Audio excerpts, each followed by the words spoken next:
The most watched esport event on the planet, the League of Legends World Finals, is happening tomorrow, so I wanted to shed some light on how esports can be a gateway drug into gaming addiction. I'll preface this by saying, yes, obviously not everyone that watches esports is going to get addicted, just like everyone that watches the NBA Finals is not going to get addicted to basketball. Video game addiction, both in my personal experience and what I've noticed in clients, seems to affect a very particular kind of person. And exposure to esport matches and being brainwashed into thinking that you too can be playing on that stage is one of Riot's favorite ways of getting people addicted to League. So in this video, we'll discuss how esports can cause gaming addiction, especially in younger men, what systems Riot uses to keep people hooked on an unhealthy playing pattern within the game, and what systems we can use to get ourselves out of this tricky predicament going forward. If you guys are new here, my name is Raybees and I help people develop a healthy relationship with video games. Whether it's learning how to climb effectively or limiting the amount of addictive power video games can have over you, my content is what I wish I would have seen when I first started out in gaming. If that sounds interesting to you, do the usual YouTube stuff and like and subscribe.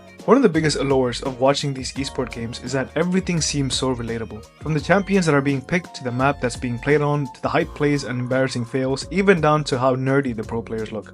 Everything is relatable. It's very easy for a kid like me back when I was 14 to be enamored by the spectacle that I was seeing and wanting to embark on this path as well. It really seemed like the best of all worlds. I get to play the game I love for 14 hours a day, make a fortune, especially since I was from NA, have millions of adoring fans all around the world, and retire by the age of 25. The prospect of having this electrifying lifestyle was so intoxicating that I, like millions of other young men around the world, gave up our free time and priorities to try to make this goal a reality. I wanted the casters to be shouting my gamer tag when I made the big play. I wanted people to do cool montages and cinematics of me right before a big Worlds playoff series. I was so brought into all the upsides that I saw on the embellished and highly edited content across social media that I thought if I worked hard enough, I too can achieve this lifestyle. And that's one of the biggest allures that esports can have over aspiring young men. It's that you only see the upsides. You only see Faker hoisting the trophy at the end of the run. You don't see him burning hundreds of hours behind a computer screen, destroying his hands, posture, eyes, and sleep schedule to milk as much practice as he can every single day. You only see pro players taking pictures with cute fangirls in meet and greets. You don't realize how they don't have the time to form meaningful bonds with anyone because their play will suffer for it, or the people in their lives might just accept them so they can use them for their money. There's so many ugly truths to the pro player lifestyle that goes over the heads of most young gamers. Like I said in my last video, if you're someone who has the time to sit down and play video games, much less watch esports content for that game,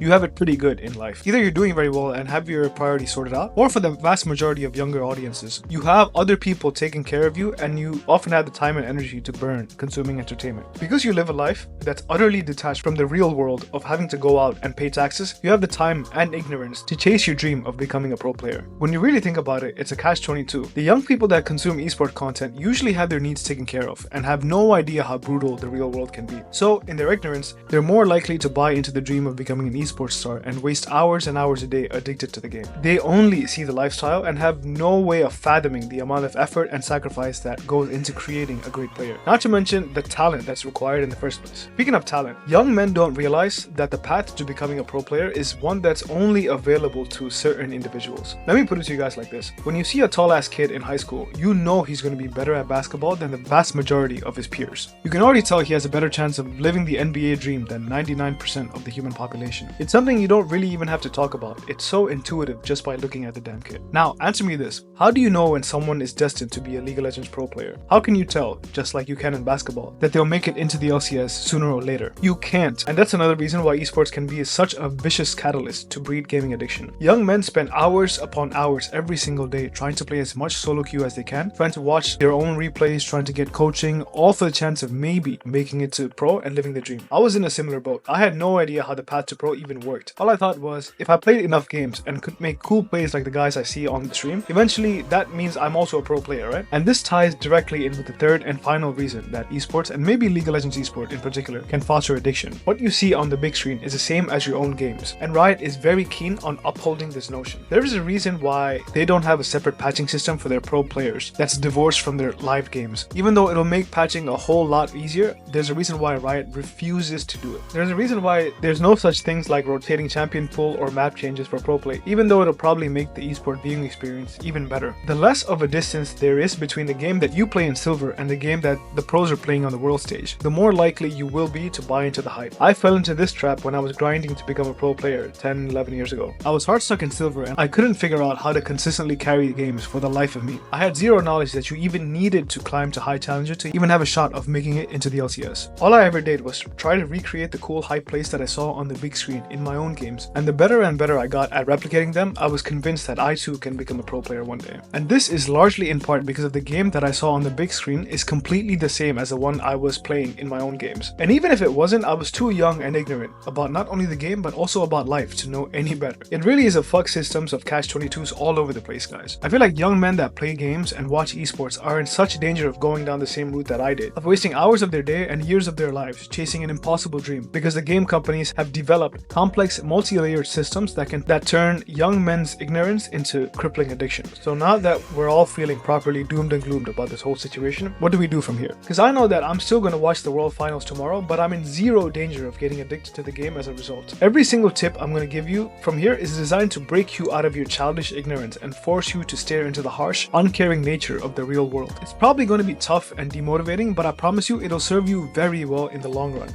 And I wish some motherfucker would have told me this when I was a league addicted 15-year-old. Let's tackle the talent aspect first, since it's something I've already discussed in detail on this channel already. See guys, even though it's hard to intuit if someone was born to play video games or not, there's some telltale signs that make it easier. For League, it's the solo queue ladder. It's the measure of perceived competency at the game. And the higher you are, the more of a chance you have of becoming a pro player. So here's the action step for you guys. If you're not diamond equivalent on your first real season of tryharding, and you're not challenger equivalent on your second or third real season of tryharding, internalize that you're not cut out to be a pro player at all. For most of you, this might even seem shocking. Comment down below if you knew this was a thing or not. You might be saying, I'm trying really hard to become a pro player, man. I know I've been cement second goal for the past 5 years now, but if I take off university for a year and really grind, I'll be eligible in no time. Sadly, this is not how anything works. Like in every sport, the biggest determinant to success is natural talent.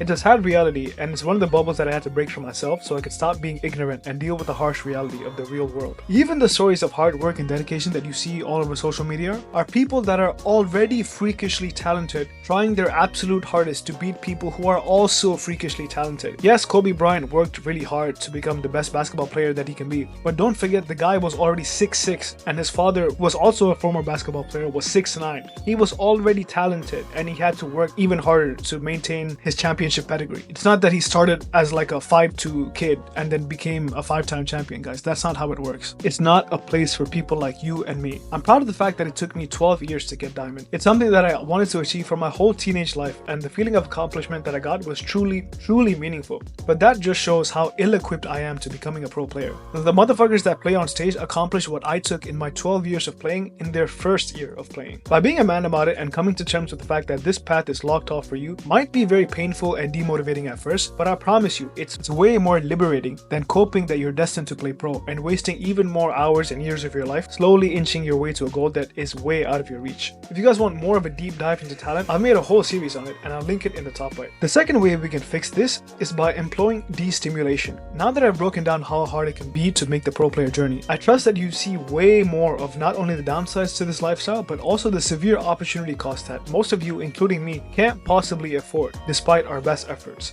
So what do we do then? The thing is guys, most of us that even undertake the impossible challenge of becoming a pro player are actually quite ambitious and driven people. Remember how I said all the way at the start of the video that gaming addiction seems to affect a certain type of person?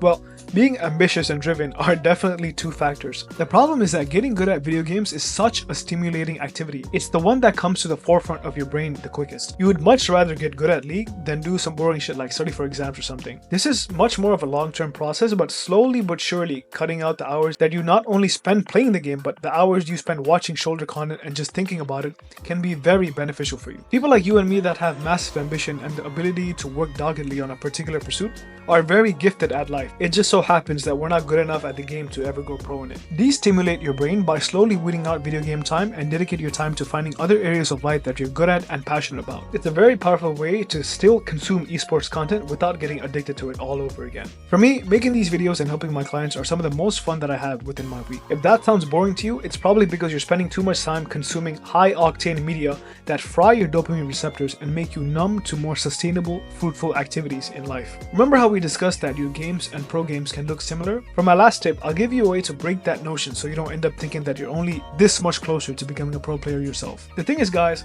pro matches are essentially custom games between the best players in their respective positions. For anyone that's played custom games or clash games before, it's a completely different animal to playing norms or solo queue. The game is slower, the drafts are tighter, people follow up faster. It's just a different feel, and it's not quite as fun and free-flowing as solo queue games. Understand this, because if you're expecting things to be as unhinged and uncoordinated as your solo queue games, you're not fully understanding how pro games work. Essentially, games are more boring and they don't have the spontaneity of wild solo queue games. Internalize this because it's a much more suffocating style of league than the one that you're probably used to. Come back after you've played clash games or a few hardcore custom games and tell me if you still want to be a pro player, because it's significantly less fun. So there you have it, guys, a full breakdown on how consuming esports content can lead to gaming addiction. If you guys want more help in dealing with addiction or climbing, hit up my Discord and join my coaching program. I've listed 2 more playlists here for anyone that wants a deeper dive into the topics we've discussed today. The one on the left is my League of Legends addiction triggers that you need to be wary of, as well as step-by-step action steps to get you out of it. The one on the right is my deep dive into talent and its role within climbing in League of Legends. Give it a watch and let me know what you think in the comments. That's it from me in this video, guys. I'll see you in the next one.